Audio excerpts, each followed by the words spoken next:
right to the live audience. We're going to hit that number one more time. That's 716-406-7131. That's 716-406-7131. Yeah. Whose phone number is that? Is it still connected after all this is over? I'm pretty sure we got connected. You know, I mean, like, I might need a new phone anyway. I need a number. Yeah, I think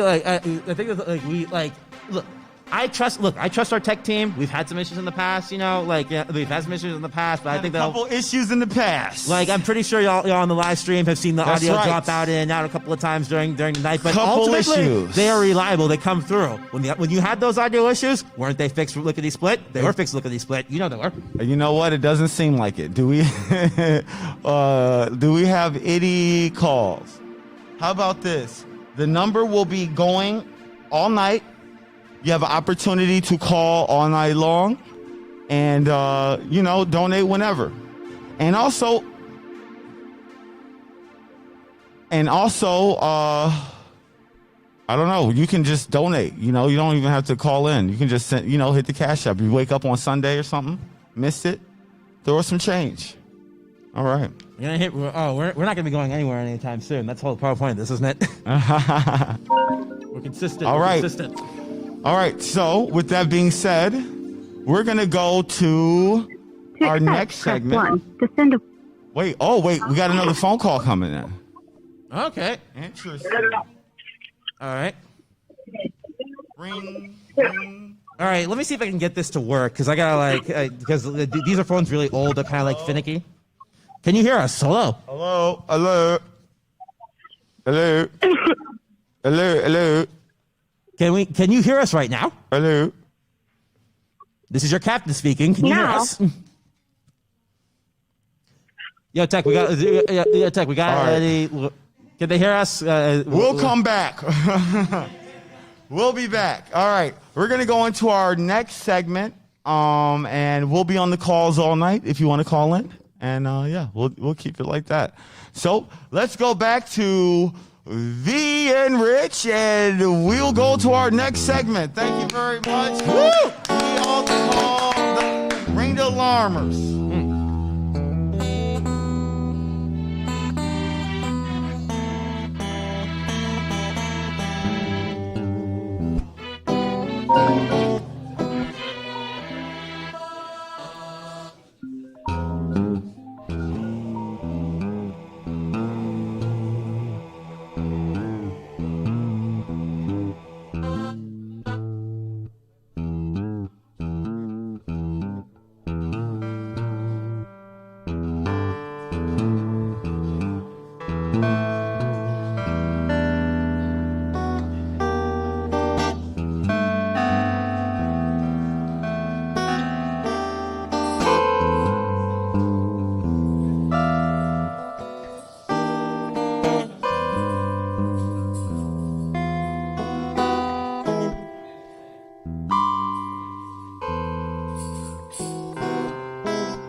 So thank everyone.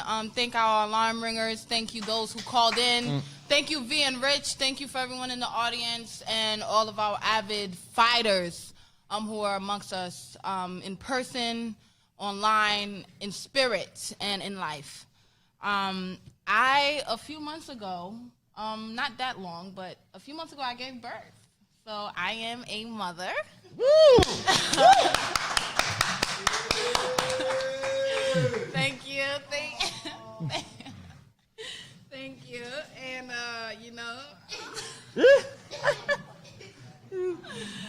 my baby was born in this revolution. It is a baby panther. And, it's thug life. The hate you give fucks little infants forever. And, abolition, revolution, all ties synonymously. So thank you, Soundwave, for being here with me. Oh, no problem. To discuss this very, vital discussion. So, yeah, it's actually interesting that you gave birth to a baby panther, because one of the things I'm going to talk about in this segment is the Black Panthers. And it's in a context that I don't think gets, talked about as much, even more activist spaces. So, we all know that, since 1492, white people have been trying their hardest to make sure that we are subservient to them in every way, shape, or form, societally, physically, spiritually, whatever method they can use to keep us down, they have exercised it. But just as long as they've been trying to do that, we've been resisting them in all kinds of different ways. We fought back, we've resisted, we found ways to assert our humanity, even in the face of their very consistent dehumanization tactics. Despite how much they try and make us forget that we are people with agency, that we are people with power, we have been doing everything that we can to make sure that we do not forget that we are people and that we do not forget that we do have power. And this comes in many different forms. Comes in forms as directly violent as the Haitian Revolution. Shout out to Toussaint Louverture. And Jean-Jacques Dessalines and all of our freedom fighters. The name goes on and on and on. Exactly. Yes. Thank you for that. We also have the Underground Railroad, Nat Turner's rebellion, everything that we also have the radical actions of the civil rights movement. We've been trying to resist ever since they tried to tell us that we could not. So. But the thing is that in addition to these violent forms of resistance, these upfront forms of resistance, there's also other forms of resistance that are just as essential and just as central to making sure that we know that we have power, we assert our power, and we communicate our power. And one of the most essential forms of resistance I don't think gets talked about nearly enough is building community. And I'm going to talk about that in the context of what the Black Panthers did to build community and how I believe that made them probably more of a threat to the power structures, the white supremacist power structures that we currently live under, than any of the other things that they did, such as carrying firearms, self-defense training, whatever the case may be. None of that was possible without the community that they built. And so I'm going to talk a little bit about that today. Okay. Well, thank you for adding that, because being that I'm a mother of Haiti Shakur. The Black Panthers were the Black Panthers for Self-Defense, and their survival programs that you'll be speaking on in regards to community were pending revolution. And a lot of people don't know that the survival programs wasn't the revolution itself. It was the building up for it. It was the preparation for it. And as we saw visually and representatively of them having their actual firearms, and as I read earlier, how even though we want to abolish the gun, in order to abolish the gun, you end up having to take it up, unfortunately. So in that same instance, we have to realize and remain the focus on revolution is still the solution. And in defense of self-defense, men were not created in order to obey laws. Laws are created to obey men. They are established by men and should serve men. The laws and rules which officials inflict upon poor people prevent them from functioning harmoniously in society. Rewriting unjust laws is a basic human right and fundamental obligation. Would you agree? Of course it is. Okay. That's part of the reason why I'm here. Simultaneously, during the British, when Americans had no right to establish their own laws, The colonized immigrant felt he had no choice but to raise the gun to defend his warfare. Simultaneously, he made certain laws to ensure his protection. One such form of protection was the Declaration of Independence, which states, whenever any government becomes destructive to these ends, it is the right of the people to alter or to abolish it, and to institute a new government, laying its foundations on such principles and organizing in powers in such forms as to them shall seem most likely to affect their safety and happiness. Now, these same colonized white people, these bondsmen, paupers, and thieves, deny the colonized black man not only the right to abolish his own oppressive system, but to even speak of abolishing it. Black people in America are the only people who could free the world. Black people who are within the machine can cause it to malfunction. They can, because of their intimacy with the mechanism, destroy the engine that is enslaving the world. The slavery of blacks in this country provides the oil for the machinery of war that America uses to enslave the peoples of the world. Without this oil, the machinery cannot function. We are the driving shaft. We are in such a strategic position in the machinery that once we become dislocated, the function of the remainder of the machine breaks down. We have been made into the wretched of the earth while the white races run their international con game on the suffering peoples. We have been brainwashed to believe that we are powerless and that there is nothing we could do for ourselves to bring about a speedy liberation for our people.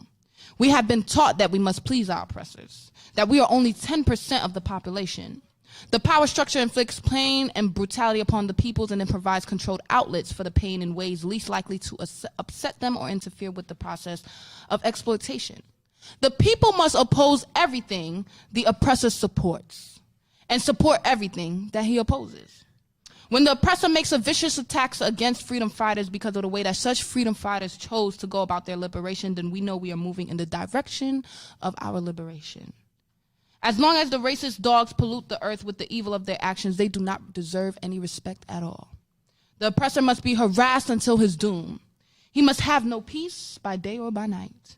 The slave have always outnumbered the slave masters, and the power of the oppressor rests upon the submission of the people. When black people really unite and rise up in all their splendid millions, they will have the strength to smash injustice. The racist police has worked out a system for suppressing these spontaneous rebellions that flare up from the anger, frustration, and desperation of the masses of black people. We can no longer afford the dubious luxury of the terrible casualties wantonly inflicted on us by the police during these inflictions. To seize by any means necessary a proportionate share of the power vested and collected in the structure of America, we must organize and unite to combat by long resistance the brutal force used against us daily. Black people are held captive in the midst of their oppressors. There is a world of difference between 30 million unarmed submissive black people and 30 black people armed with freedom, guns, and the strategic methods of liberation. Thank you so much for reading those essential words by Huey Newton. When you talk about the 30 black people armed with the methods of liberation, building communities is a large way of making sure those methods are distributed as far as they possibly can be, which is essential to properly getting the community support you need in order to challenge a system as insidious as the white supremacist one we live in today.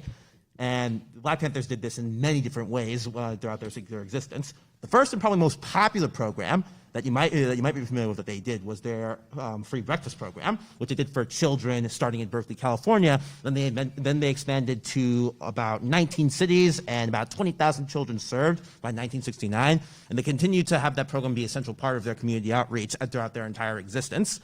And so the base purpose of this program is to make sure that the children in the community are properly fed, and that they are properly fed, not by a state entity, but by their own community. So now they see the power that their community has. Now they see that they do not necessarily have to rely on the state for resources, and that there is power within their community to not only provide them, but also to provide somewhat of a protective force. But more important than that, it wasn't just food that was provided at these breakfasts. It was also knowledge. It was also education. At all of these breakfasts, the Black Panthers would engage these children about radical theory, about properly asserting themselves, asserting their blackness, asserting their identities, and knowing and realizing the power that they have always had to properly like assert themselves as people, especially under a white supremacist context. So spreading those ideas becomes just as important as the actual food being served itself, and it allows basically the seeding of these communities where you have people starting to think, okay, maybe I don't necessarily have to like rely or be potentially subservient to the government. Maybe it's not as hopeless of a situation as I think it is. Now I can do something. Now there are people around me who are also willing to do something. And it becomes a lot easier to do something in response to your own, in defense of your own liberation, once you know that other people are going to back you up on that. That's like a huge important part of community in this entire movement, wouldn't you say? For sure, but what we also need to remember is it's not even half and half, in all honesty. It's a portion. But to be honest, it's a small portion that has a very big impact. But we cannot neglect the other portion, which is war in every aspect. That's part of the war itself. The mutual aid, the community aid, and all of those in their respects, the education, the knowledge, the equity, all of these things. But we cannot lose focus and now start to reiterate the same system we're trying to abolish in regards to capitalism, imperialism, and every other aspect. The definition of abolition is the action or an act of abolishing a system, practice, or institution. So when we're saying that, you have to remember that you have to eradicate, obliterate those systems. And America and in the entire world is beyond just system, practices, and institutions. It's people as well. We cannot allow within the lives of human beings for this evil to continue to relive again constantly and constantly and constantly. It's not solely the ideology or the ideas in the brain. Sometimes you have to destruct the brain itself, which is this machine that has now caused the destruction and benefited in its consumption of black people. So we want to thank you, Soundwave. We want to thank everybody, and we cannot forget that we must abolish this system in order for our new flowers, forests, life, and health to grow fruitful and anew. For in me and in you, abolition. Hold on. There's a bit more that I want to get the chance to talk about. So. So like I like the bit that you said about properly abolishing these systems, because it's one of the important things as we are trying to abolish systems is to make sure that in how we organize against them that we are not replicating those systems. So one last thing I want to talk about, there are a whole bunch of other programs that I could get into that the Black Panthers were involved in. Can we let the people know to please review these programs? There's the WIC program that the America adopted, which was beyond that. There was the sickle cell anemia. There's so many. For us to just beyond the Black Panthers, Black people have created everything America and all across the world has. So it's beyond jotting down. Just remember to do what you're supposed to do and creating your own systems in replacement of the current existence one. And we'll catch y'all again another time. Exactly. There's much more to learn, but we're out of time. So thank you all for joining us. Thank you, Haiti, for co-hosting. I appreciate that. And remember, community is important. You cannot fight this war without it. Catch y'all on the flip side.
Okay. start where Haiti left off, which was. Oh, she's gonna intro us.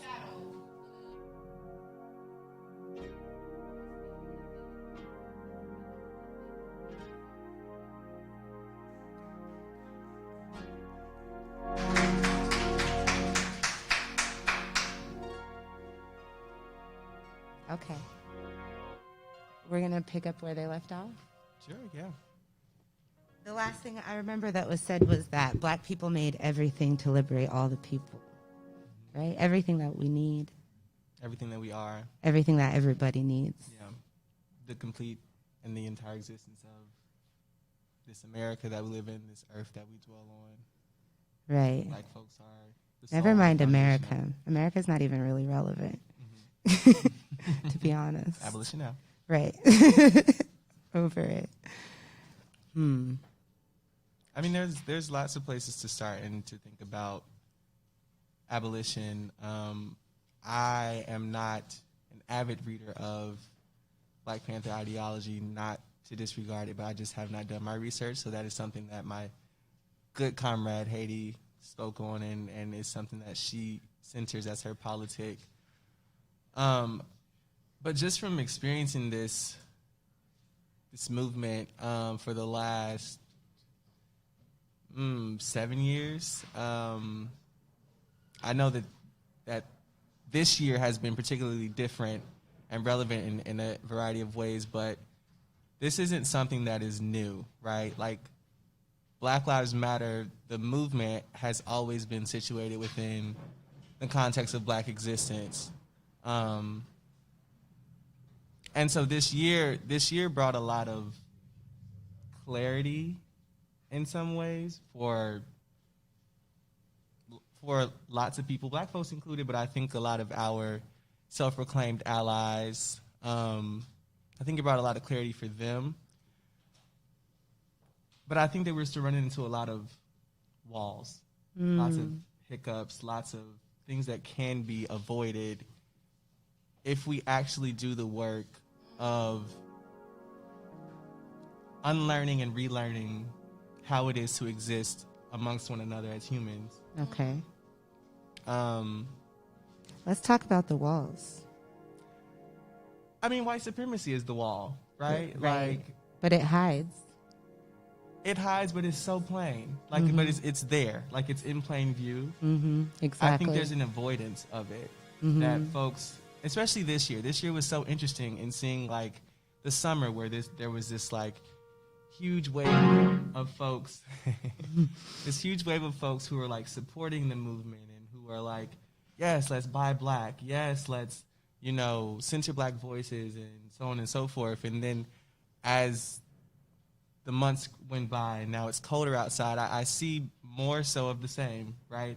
Of, like, you have Black artists who curate an amazing art show, and the support of it is not there. You have Black photographers who are getting amazing shots at these protests, but the ones that are getting sold or the ones that end up on the internet or Getty Images or these different websites are from white photographers, many of whom do not access our names, don't access our stories, but are doing what this America has done to us for centuries, which is consume us. Consume us and spit us back out, and we are left to fend for ourselves, right? So even this fundraiser now, there's no reason why we should be asking for anything because it should be freely given to us.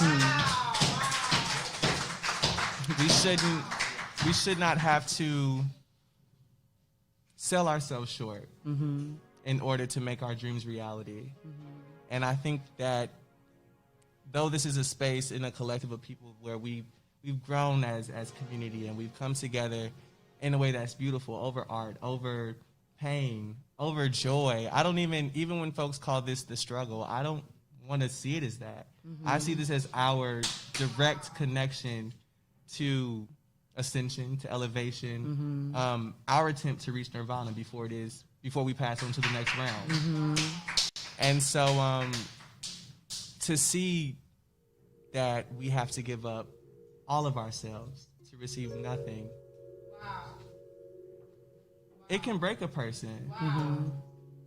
But as Haiti said many times, we are those who are no longer willing to be captured, are no longer accepting being captured, and we're fighting back at every single turn. Unbreakable, baby!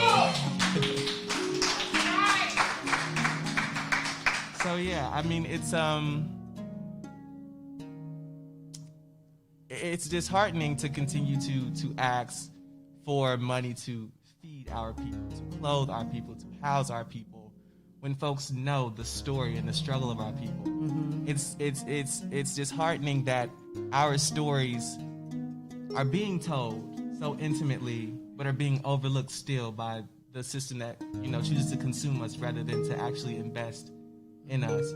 And I think that's why we came to the conclusion of abolition. Abolition being the only way. Abolition is the only way that black folks can exist how it is we've been called to exist. And it's not like it is otherworldly, but it's not as if it's some like rocket science, right? Like folks know what the issues are. Folks know what it is that we've been in the streets about all summer, and for some of us, well before the summer. For some folks, this is their first engagement, and that's completely fine. I'm extremely excited that everyone is getting acclimated and activated. But for some of us, this has been life, right? And both of those include black people, right? Like some of us, this has been life, but we haven't realized that it is life. And for others of us, it's been like, no, I've been fighting this same Black Lives Matter fight, since I was 10, 11, 12, 13, 14. I mean, Trayvon Martin happened, Tamir Rice happened, and countless other names. It's a shame that we are able to rattle off even a few. Like, we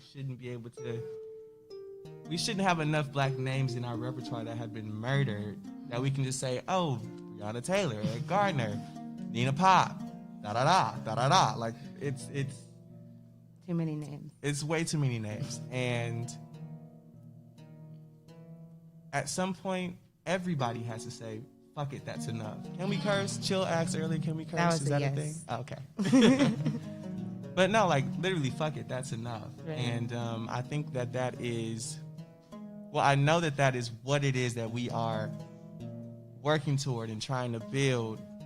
But we also, as black folks, have to do some deeper and more connected work, both with one another and within ourselves, to actually realize this thing, or we will continue to fight the same fight. And I'm telling you, I'm not here for that. I'm 24, and I do not want to keep fighting the same thing for the next 2 years. It's enough. Okay? So yeah. That's all I got. I didn't mean to go on a... No, I'm listening to you. But stop stealing from black people. Stop stealing from black people.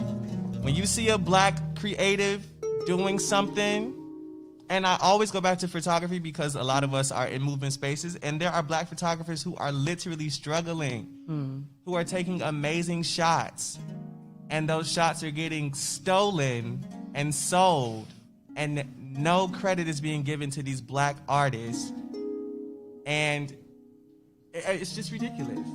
There are black folks in this space who are literally struggling, but are on the front line, in and out, using their brain power day in, day out, and are literally struggling. And we should not be subject to that. We shouldn't have to beg anybody for shit. Make that auto pay, hit the account, okay?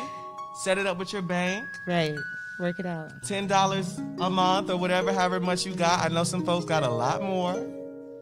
But if you got a 5 pop to give to the people, set up some recurring giving. Okay? Okay. So you ain't even got to think about it at that point. Yeah. That was a tangent. That was a beginning.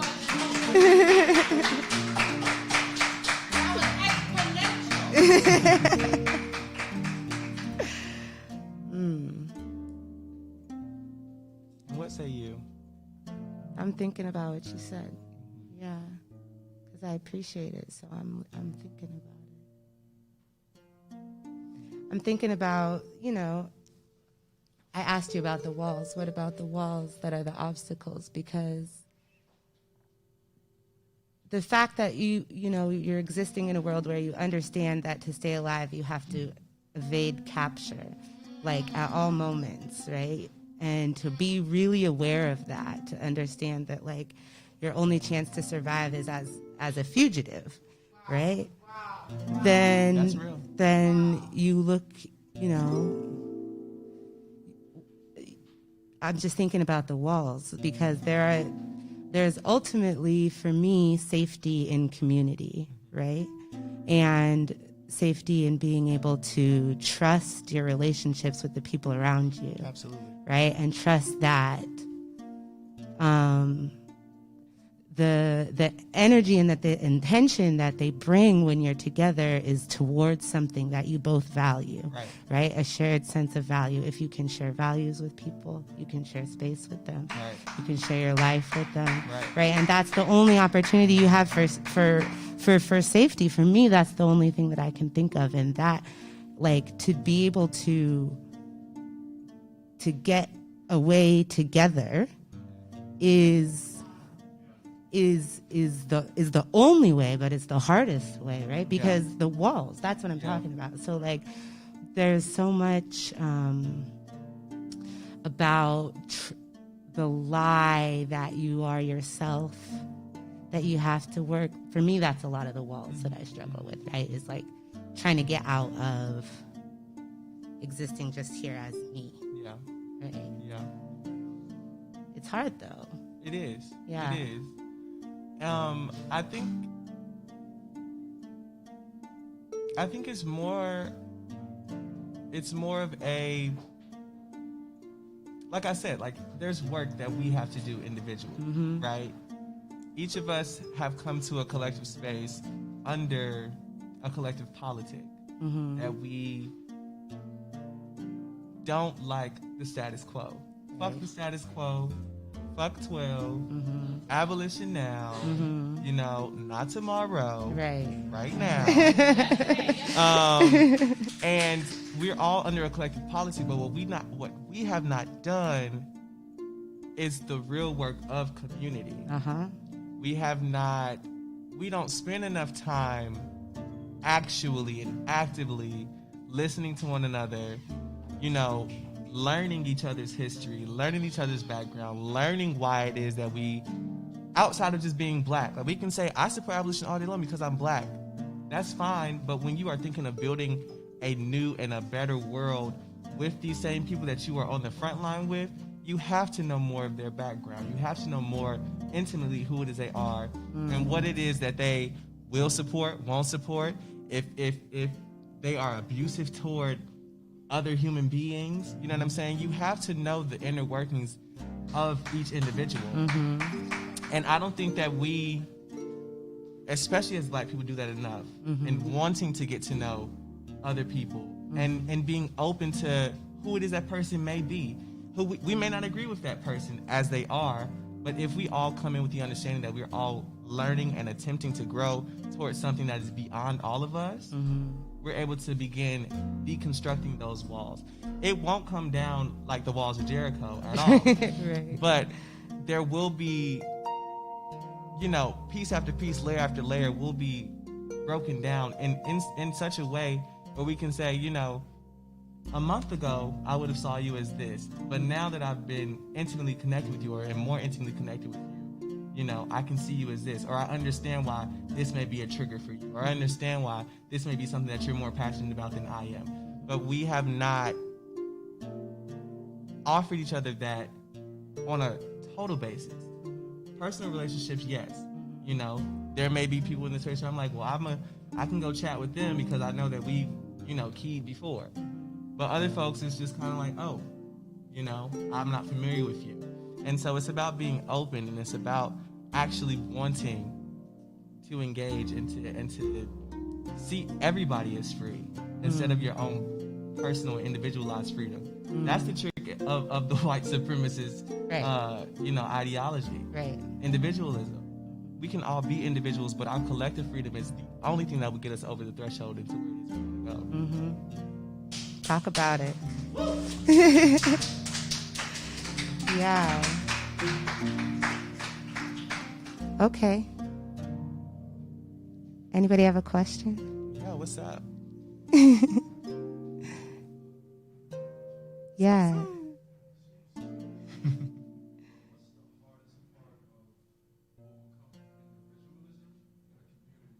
The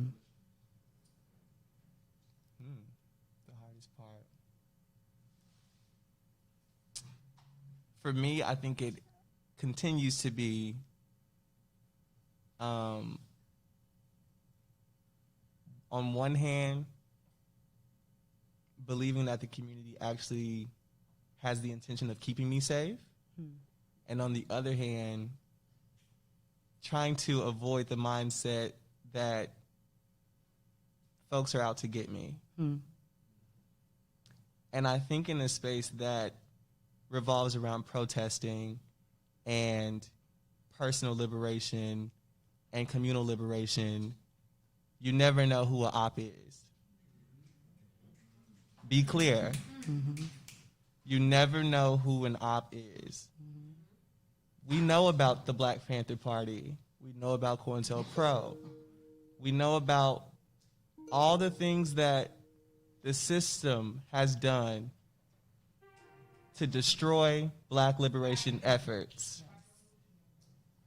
And so, this being our movement, we have to take that into account, but we cannot let that be our scapegoat as to why we don't engage or love on one another.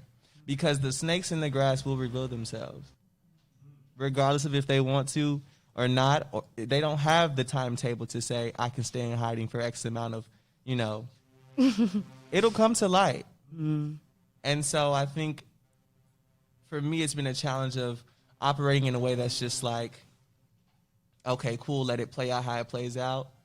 Or being like, no, I'm going to separate myself for my own protection. So that's what I think may be one of the hardest things. Wow.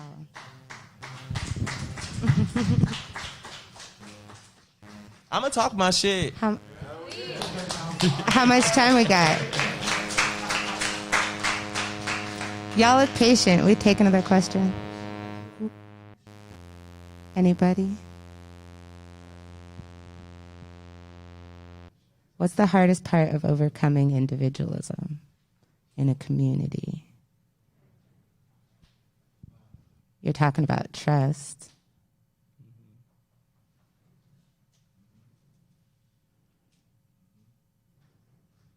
I think for me it can be patience. Yes. Time, right? These things are connected. And that's the one thing for me that I have a hard time letting go of, the fear of scarcity around, right? Like, I work my way through the rest of the things that I need, and I understand that they will come to me. But the time always feels to me like it's about to run out. And so it's always urgent. Everything feels really urgent, immediately needs to be done. And so to understand like that, like even that's a lie, right? Talk about the energy that creates for you Yeah. in a space like this. It means that it's hard for me to make space around me, right? Like, I move as myself because of that, right? Because I know how to, right? So in a situation for me where like everything feels urgent, confidence comes from moving as myself. And patience, right, is required for us to do anything together. That's just factual. That's factual. So like that urgency with that understanding is like a constant conflict for me. Yeah. Understanding. Yeah. Understanding to that question as well. And being open to each individual person's individual makeup and how it contributes to the collective. Thank you for everything.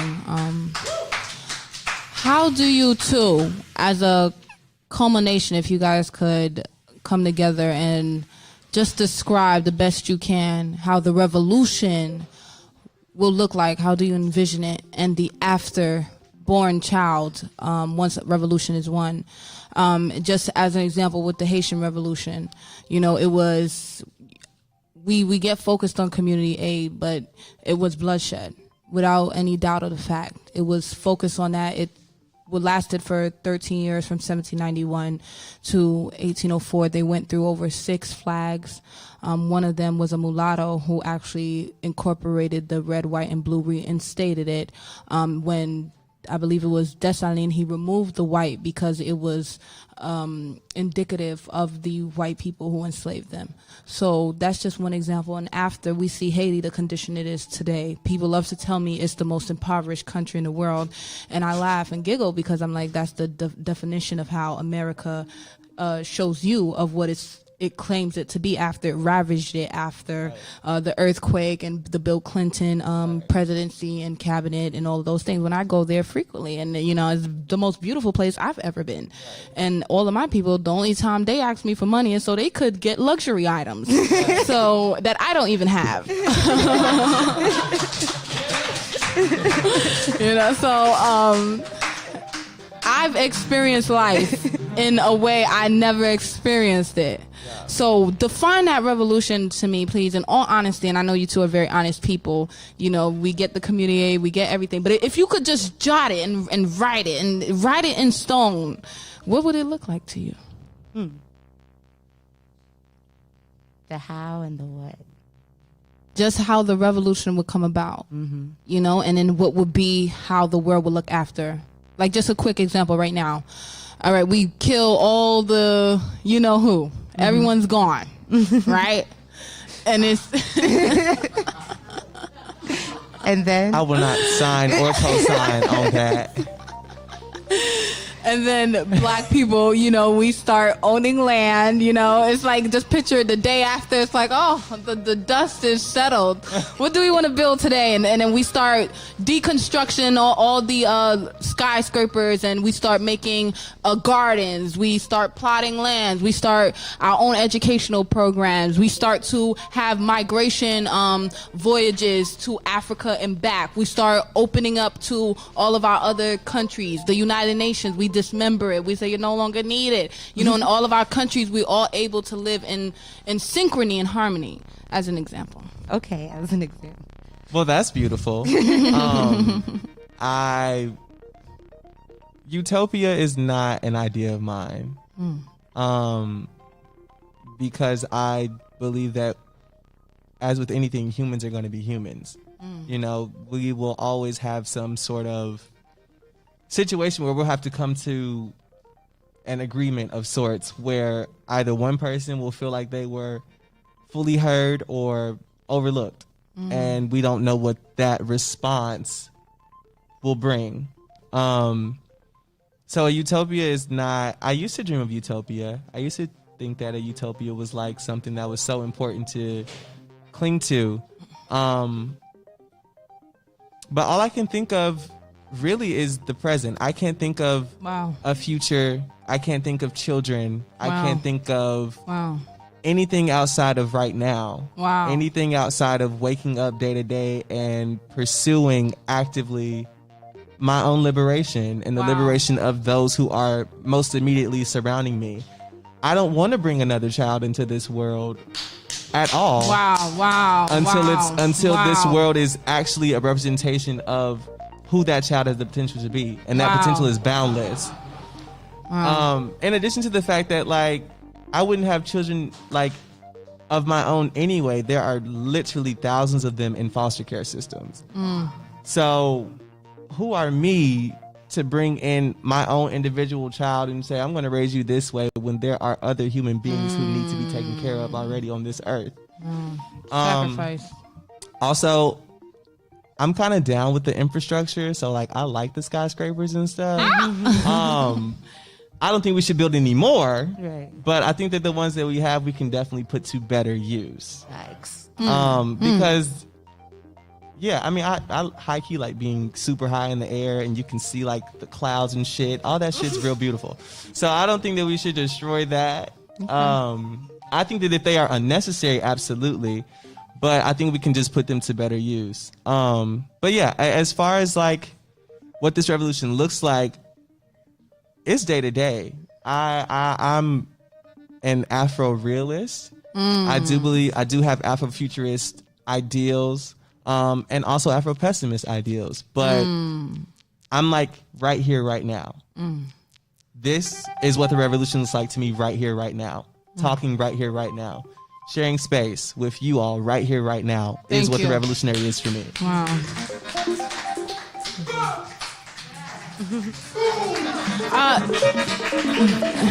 V, can I tailor the question? You got the hard part because Okay. Shadow answered it so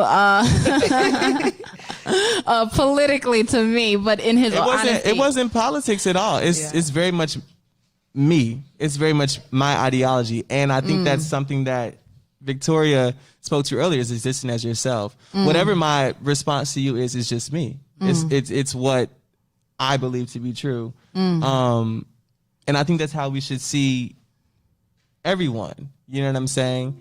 And then from there, we're able to say, okay, well then how does that then fit into the collective body that we are trying to build here? Your individual self, how does that connect to the overall revolution and the overall progress toward abolition? Right. I apologize for my wording. I wanted to say, I can't think of the word, so I'm not going to cause any more injustice by making a new word. But in your response being the now, we can resonate with that and we agree, and that is your honesty.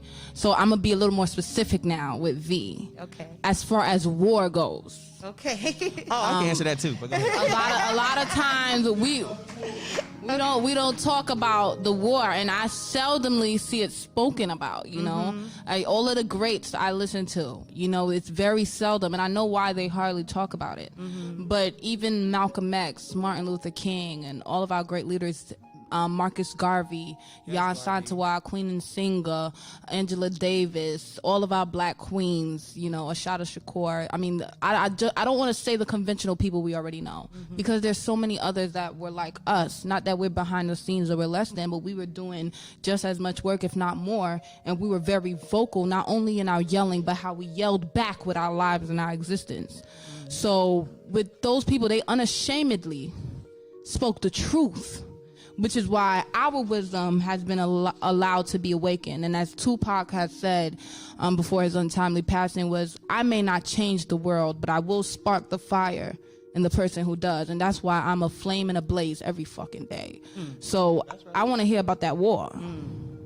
It could be simple as, what do you believe about black people arming themselves, or anybody arming themselves, or, getting ready to prepare for that inevitable time, or how should we go about that? How should we go about how when racist and white Americans, they have their guns, it's their Second Amendment right, and they're able to shoot freely at human bodies beyond just cattle and in the forest or wherever the hell they live at. You understand? So what does that look like for black people? We love a pointed question. Yes, I understand the question.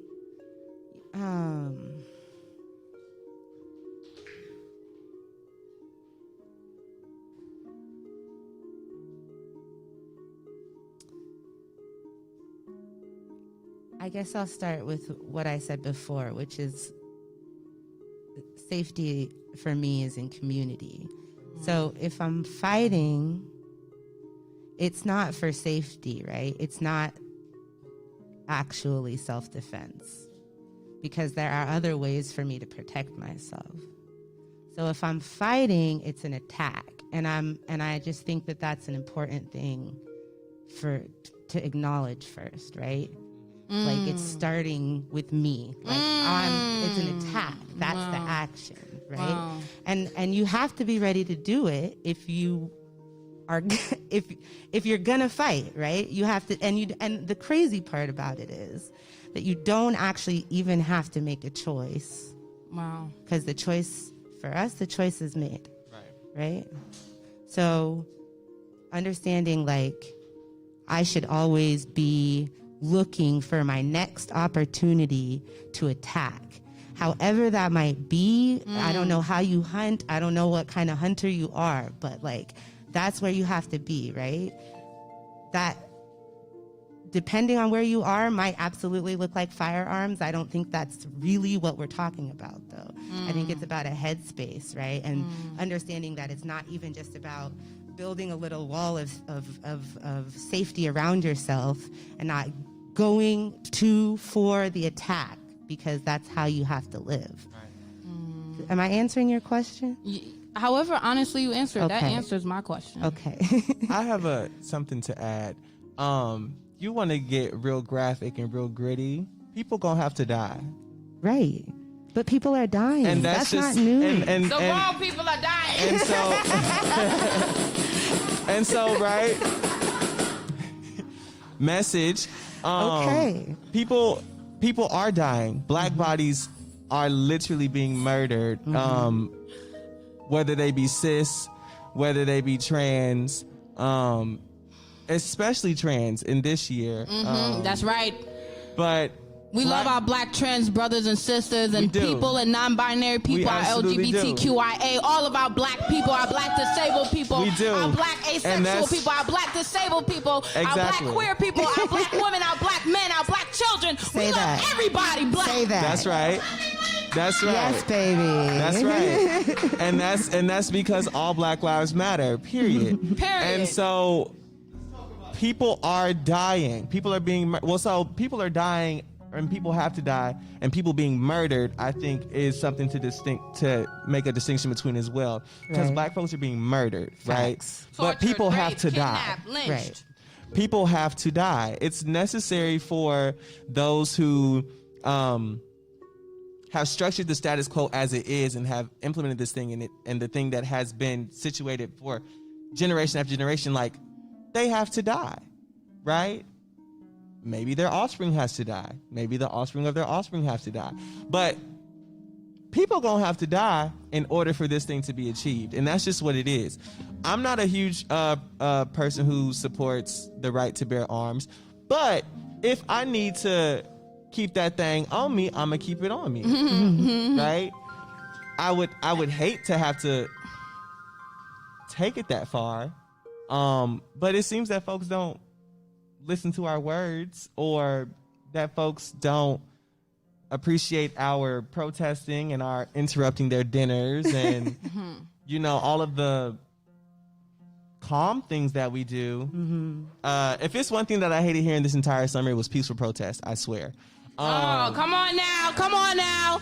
But that's a whole nother thing for another moment. Or we're nonviolent. Or we're nonviolent. And it's like, wait a second. At any given point, my life could end, and you expect me to lay down without a fight. I don't. No. So yeah, I mean, it doesn't seem that when we are calm and when we express patience and when we show our civilized humanity, that people listen. And so I think it's well beyond time to shake, rattle, and roll. This isn't like level 1 of this thing. This is like generation, Season 8. season 8, maybe season 20. I don't really know. But it's well past time that we begin to really, really reclaim our space. And that's more than just with our voices, and with our bodies in celebration. A lot of these protests have been very heavy for the cause, but like have been a celebration. Think about the music that we make. Think about the chants. I mean, it really turns into a lively event in celebration of the life that was taken. And that's just how Black folks are. We celebrate everything. We laugh to keep from crying. Like, that's how we've been conditioned. But I think it's really time for us to get fucking angry. I do not believe that we are angry enough. And it shows in our lack of movement. Right. It shows in our conquest, even now. Like, yes, we held City Hall down for however long we held it down. Yes, we still continue to progress after that, and even still to this very second, we're doing the mutual aid part, but we are not angry enough at this system to the point where every single waking moment should be utter chaos for anybody that has done anything to disrespect Black lives. Right. It should be utter fucking chaos, and I mean that literally. Right. That's right. I ain't getting no sleep because of y'all. Y'all Y'all ain't gonna get no sleep 'cause of me. Facts. Facts. And that's just what it is.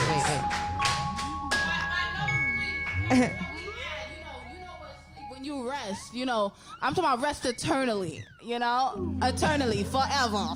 You ain't.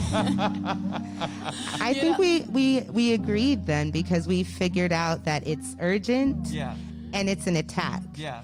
Both of those things, right? Right now, all the time. It's an urgent and it's an attack, so you can't get too comfortable. Yeah.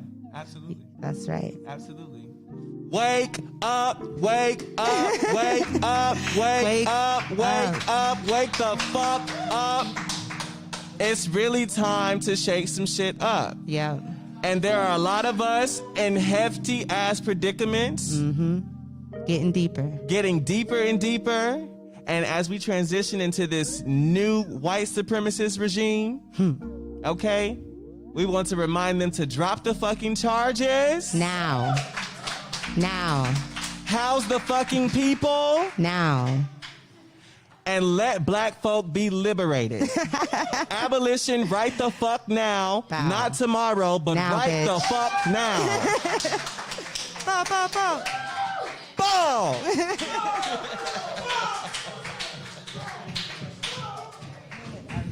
Thank you so much,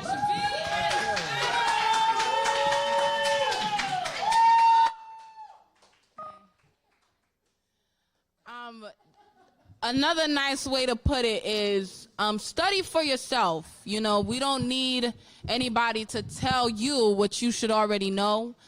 We shouldn't have to verbalize it yet again in 2020 when we're still seeing the same deaths and tragedies of Black people in 2020. So we know very well the work that needs to be done.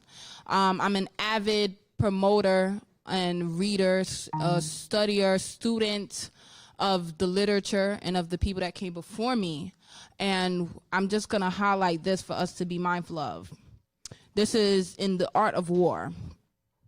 Thus, we may know that there are 5 essentials for victory. He will win who knows when to fight and when not to fight. He will win who knows how to handle both superior and inferior forces. He will win whose army is animated by the same spirit throughout all its ranks. He will win who prepared himself, waits to take the enemy unprepared. He will win who has military capacity and is not interfered with by the sovereign. Hence the saying, if you know the enemy and know yourself, you need not fear the result of 100 battles. If you know yourself but not the enemy, for every battle you will suffer a defeat. If you know neither the enemy nor yourself, you will succumb in every battle. The good fighters of old first put themselves beyond the possibility of defeat, and then waited for an opportunity of defeating the enemy. To secure ourselves against defeat lies in our own hands, but the opportunity of defeating the enemy is provided by the enemy himself. Thus, the good fighter is able to secure himself against the defeat, but cannot make certain of defeating the enemy. Hence the saying, one may know how to conquer without being able to do it. Security against defeat implies defensive tactics. Ability to defeat the enemy means taking the offensive. Standing on the defensive indicates insufficient strength. Attacking a superabundance of strength, which is what our Queen V had mentioned. So attack is definitely was a perfect answer. To see victory only when it is within the ken of the common herd is not the acme of excellence. The general who is skilled in defense hides in the most secret recesses of the earth. He who is skilled in attack flashes forth from the topmost heights of heaven. Thus, on one hand, we have the ability to protect ourselves. On the other, a victory that is complete. And that's what she was mentioning on attack, and that's what that reminded me of. So we have to remember that, you know, even how I'm able to just immediately tie one thing in with another, that's how you could do the same yourself. You know, study, you know, be in the fight in every aspect. So we want to thank V and Shadow once again. We want to thank Soundwave. We want to thank the production here. Show them too. Angie, she sells her goods. All of our community members. Batman, Kiara for beautiful poetry. Joy Color, everyone. Nine Block Psycho. Diamond, who does hair and beauty. Check her out. Rebecca and X with, you know, in every aspect they help in every way. Our beautiful advocate, freedom fighter herself, Janie, Nay Balloon, the artist herself, Nay Balloon, the artist herself, Dolo Art 95, our great artist, Shyla, our great musician, a singer, poet, fighter. That woman is a beast. And all of my people. Oh, and JD!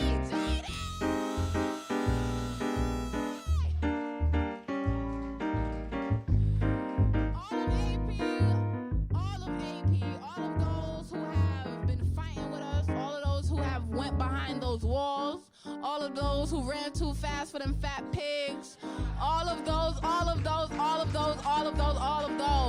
Black Lives Matter, Black Power, Black Trans Lives, all Black lives. Everybody, we love you. Keep fighting.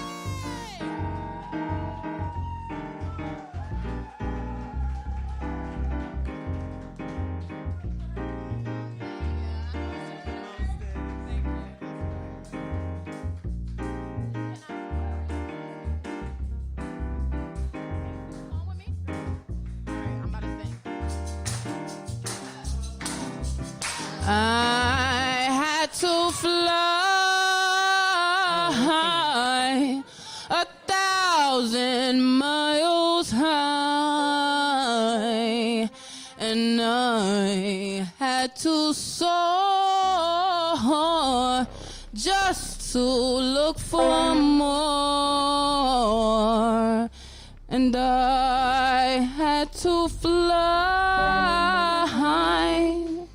1,000 miles high. I had to soar just to look for more. I had to fly 1,000 miles high, and I had to soar just to look for more.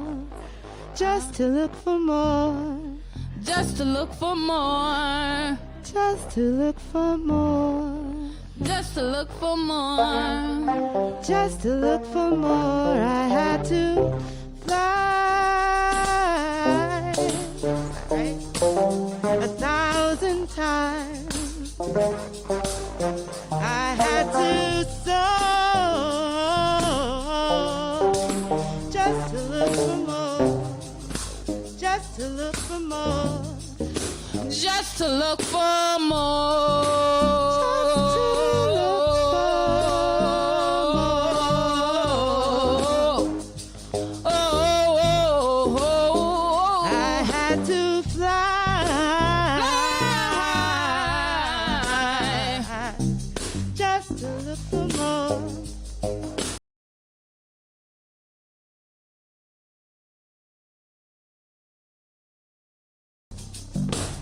had to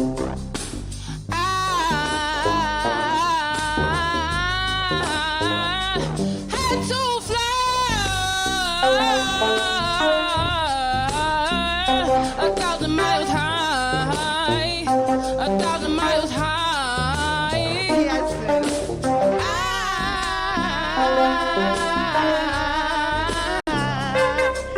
Had to fly,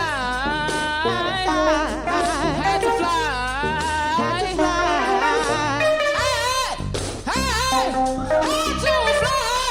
fly 1,000 miles high, 1,000 miles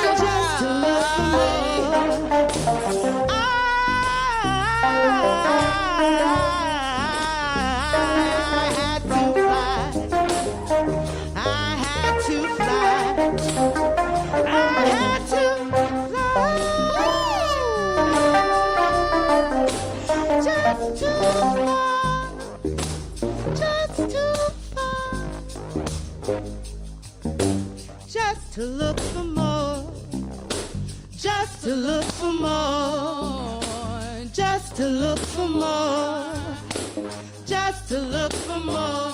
I had to fall, I had to fall, I had to fall.